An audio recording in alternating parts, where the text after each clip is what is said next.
Bismillahirrahmanirrahim. Assalamualaikum warahmatullahi wabarakatuh. Nama saya Siska Mawita, NIM 856596417. Saya adalah mahasiswi Universitas Terbuka semester 3 Lokal C, jurusan S1 PGSDBI. Kali ini saya akan mempresentasikan analisis saya mengenai kasus Pak Suparmin dalam rangka memenuhi tugas 3 saya dalam mata kuliah tugas akhir program atau TAP dengan tutor pengampu Bapak Dr. Zuhri Saputra Huta Barat, SPD MPD. Yang pertama, saya sudah membaca dan mempelajari kasus Pak Suparmin, yang mana saya sudah menemukan identifikasi permasalahannya.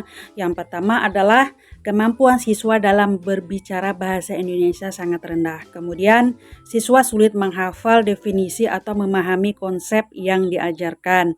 Yang ketiga, respon siswa terhadap pertanyaan yang diajukan guru sangat rendah. Kemudian, siswa masih kurang literasi atau kurangnya membaca, ya. Penyebab masalah dari kasus tersebut ialah yang pertama, karena lemahnya penguasaan anak terhadap bahasa Indonesia. Itu terlihat di bahasa sehari-hari mereka lebih banyak menggunakan bahasa daerah. Di lingkungan sekitar atau di rumah, bahkan di sekolah pun menggunakan bahasa daerah ketimbang bahasa Indonesia yang jarang digunakan. Kemudian nomor 2, dari lemahnya pemahaman dalam bahasa Indonesia itu tadi mengakibatkan Pak Suparmin kesulitan dalam mengajar. Terbukti ketika Pak Suparmin meminta menyebutkan definisi homogen dan heterogen, anak-anak tidak ada yang tahu. Yang ketiga, Pak Suparmin tidak melakukan apersepsi, menjelaskan materi yang telah lewat kemudian mengaitkannya dengan materi yang akan dipelajari sekarang. Yang keempat, Pak Suparmin sudah bagus dalam penyampaian judul topik, kemudian pokok-pokok bahasan dengan menuliskannya di papan tulis, melakukan pretest, tanya jawab secara lisan. Tetapi Pak Suparmin tidak menjelaskan secara gamblang dan tidak melakukan penguatan terhadap materi. Yang nomor 5, Pak Suparmin menyerahkan sepenuhnya terhadap siswa tanpa adanya penjelasan terlebih dahulu, sehingga anak-anak belum paham dan kurang merespon pertanyaan yang diajukan oleh Pak Suparmin. Keenam, metode pembelajaran yang dipakai oleh Pak Suparmin kurang tepat. Yang ketujuh, Pak Suparmin kurang mampu memanfaatkan sumber belajar dengan baik.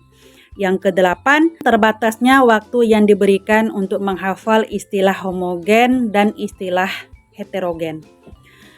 Yang keempat, alternatif pemecahan masalah. Yang pertama, Pak Suparmin harus menekankan atau mewajibkan kepada siswanya ketika dalam proses pembelajaran harus menggunakan bahasa nasional, yaitu bahasa Indonesia, agar dapat membantu menumbuh kembangkan kemampuan berbahasa Indonesia dengan baik dan benar, walaupun awalnya terbata-bata. Dan Pak Suparmin boleh sesekali menerjemahkan istilah-istilah bahasa Indonesia ke dalam bahasa daerah yang dimengerti oleh anak-anak. Yang kedua, Pak Suparmin harus menguasai kompetensi keterampilan bertanya, mengembangkan dialog yang efektif, aktif, dan kreatif sehingga setiap pertanyaan yang diajukan oleh siswa dapat dijawab dengan baik. Kemudian nomor 3, Pak Suparmin harus melakukan apersepsi mengaitkan materi yang telah lewat atau materi yang kemarin dengan materi yang akan dipelajari sekarang. Yang keempat, bisa dilanjutkan dengan ice breaking, gunanya untuk memotivasi para siswa. Yang kelima, Pak Suparmin harus menjelaskan materi terlebih dahulu sebelum memberi tugas kepada siswa. Kemudian nomor 6, mengecek pemahaman siswa, diberi pertanyaan seperti sudah paham atau belum, jika belum, di mananya yang belum paham, kemudian dijelaskan kembali materi mana yang belum dipahami oleh siswa. Nomor 7, mengembangkan metode. Yang sebelumnya Pak Suparmin hanya menggunakan metode tulis di papan tulis, kemudian mencatat, membaca, serta menghafal. Bisa dikembangkan lagi seperti metode ceramah, observasi, tanya jawab, diskusi, pengamatan, ya. Kemudian dengan model pembelajarannya menggunakan discovery learning atau penemuan ya, dan model karya wisata. Model karya wisata ini merupakan salah satu model pembelajaran yang mengajak siswa untuk mengunjungi objek-objek tertentu dalam rangka menambah dan memperluas wawasan terhadap objek yang dipelajari. Kemudian pendekatan yang digunakan bisa menggunakan pendekatan lingkungan atau pendekatan ekspositori ya, yang mana dalam pendekatan ini siswa diharapkan dapat menangkap dan mengingat informasi yang telah diberikan guru dengan gambar-gambar serta lingkungan alam sekitar sebagai sumber dalam media pembelajaran. Kemudian 5. Analisis kekuatan dan kelemahan. Yang pertama adalah analisis kekuatan, yang mana kekuatannya mengembangkan kemampuan berbahasa Indonesia dengan baik dan benar. Kemudian dapat menarik dan memusatkan perhatian siswa. Kemudian dapat mengembangkan keberanian dan keterampilan siswa. Kemudian model discovery learning dapat membantu siswa memperbaiki dan meningkatkan keterampilan serta proses-proses kognitif melalui proses penemuan. Mampu menguatkan ingatan dan transfer pengetahuan serta menimbulkan rasa senang ya. Kemudian model karya wisata.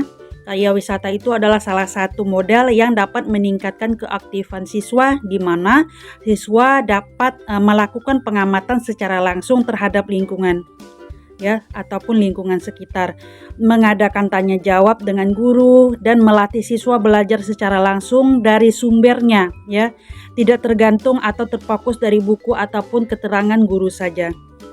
Kemudian kelemahannya adalah mempelajari bahasa Indonesia itu tidak bisa instan, karena pemahaman dalam pengucapan bahasa Indonesia membutuhkan waktu yang lama ya, harus dilakukan berkesinambungan terus-menerus agar anak jadi terbiasa. Suparmin tidak begitu memahami bahasa daerah dan sebagian anak pun tidak memahami dan tidak mengerti bahasa Indonesia, sehingga bisa terjadi miskomunikasi.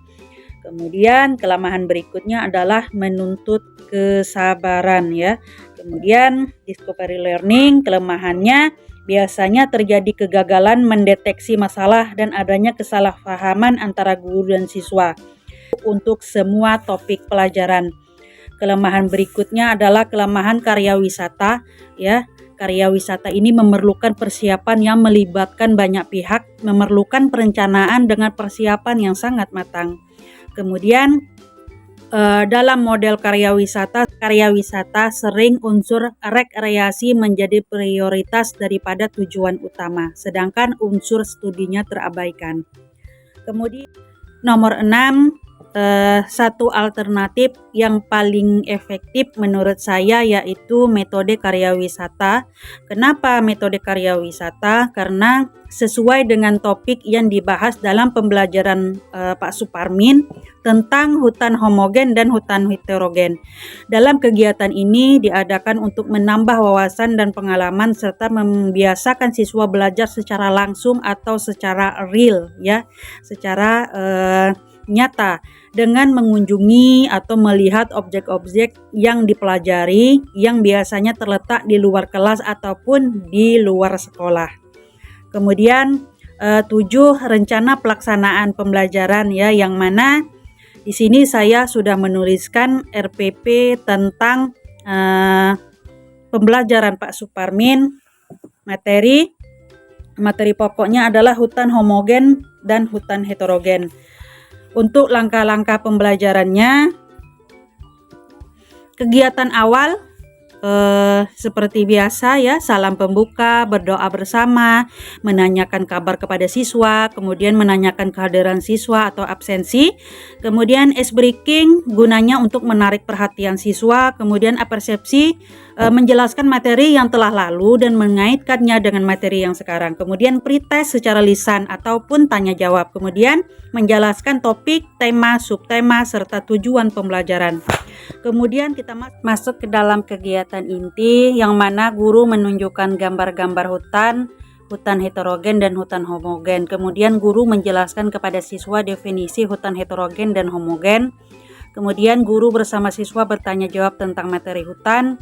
Kemudian guru membagi siswa ke dalam kelompok kecil terdiri dari 3 sampai 5 siswa. Kemudian guru memberikan masing-masing kelompok lembar tugas siswa LKS dengan satu topik pembahasan ya. Kemudian yang selanjutnya guru memberikan penjelasan tentang tugas yang akan diselesaikan melalui mekanisme kerja kelompok. Misal kelompok 1 tugasnya adalah amati serta cari apa persamaan dan perbedaan antara hutan pinus yang ada di sebelah utara sekolah kita dengan hutan belantara yang ada di sebelah barat sekolah kita. Kemudian kelompok 2, amatilah serta temukan ciri-ciri dari kedua jenis hutan yang ada di lingkungan sekolah kita dan manakah yang merupakan hutan homogen dan manakah yang termasuk hutan heterogen. Kemudian kelompok 3, materinya adalah jelaskan apa yang dimaksud dengan hutan homogen dan hutan heterogen. Kemudian kelompok 4, materinya carilah nama-nama jenis pohon yang termasuk hutan homogen dan hutan heterogen yang ada di lingkungan sekolah kita. Kemudian guru membimbing siswa keluar kelas menuju lokasi yang telah ditentukan.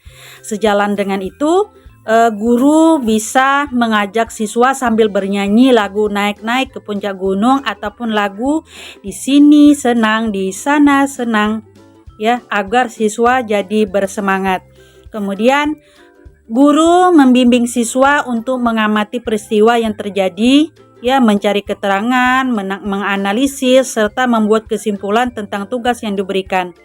Kemudian siswa memperhatikan kedua jenis hutan yang dilihatnya secara real ataupun secara nyata. Kemudian beberapa siswa diminta untuk menyebutkan apa yang dilihatnya. Dalam kelompoknya, siswa diminta menyimpulkan apa yang disebut hutan homogen dan hutan heterogen. Kemudian guru menjelaskan kembali tentang istilah homogen dan heterogen, bahwa hutan pinus merupakan hutan homogen dan hutan belantara merupakan hutan heterogen. Guru bersama siswa kembali ke dalam kelas dan masing-masing kelompok diberi kesempatan untuk melaporkan hasil pengamatannya dengan menggunakan bahasa daerah yang dimengerti oleh anak. Guru bersama siswa menerjemahkan kembali hasil laporan anak ke dalam bahasa Indonesia dari kelompok lain, dan kelompok lain boleh menyanggah ataupun bertanya ya. Kemudian guru memperlihatkan kembali gambar-gambar hutan lebat, hutan yang mulai gundul dan gambar lainnya. Siswa diminta mengamati gambar dan menceritakan apa yang dilihatnya pada gambar. Kemudian berdasarkan pada jawaban siswa, guru menjelaskan manfaat hutan bagi kehidupan. Ya, siswa dilibatkan secara penuh melalui tanya jawab, sehingga guru hanya memantapkan dan menguatkan jawaban siswa.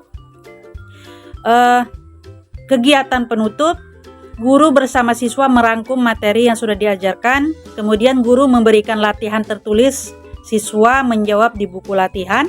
Ya, kemudian guru mengumpulkan latihan siswa. Ya, kemudian guru memberikan umpan balik. Guru menjelaskan materi selanjutnya, materi yang akan datang. Kemudian guru memberikan PR, kemudian doa dan salam penutup ya. Untuk sumber belajar, buku kelas 5 IPS atau buku siswa, buku kelas 5 IPS buku guru, kemudian lingkungan alam sekitar, gambar-gambar ya. Untuk penilaiannya LKS dan pengamatan, kemudian tes tertulis. Demikian hasil analisis kasus pembelajaran Pak Suparmin. Mohon maaf ada salah dan khilaf. Akhir kata, wassalamualaikum warahmatullahi wabarakatuh. Terima kasih.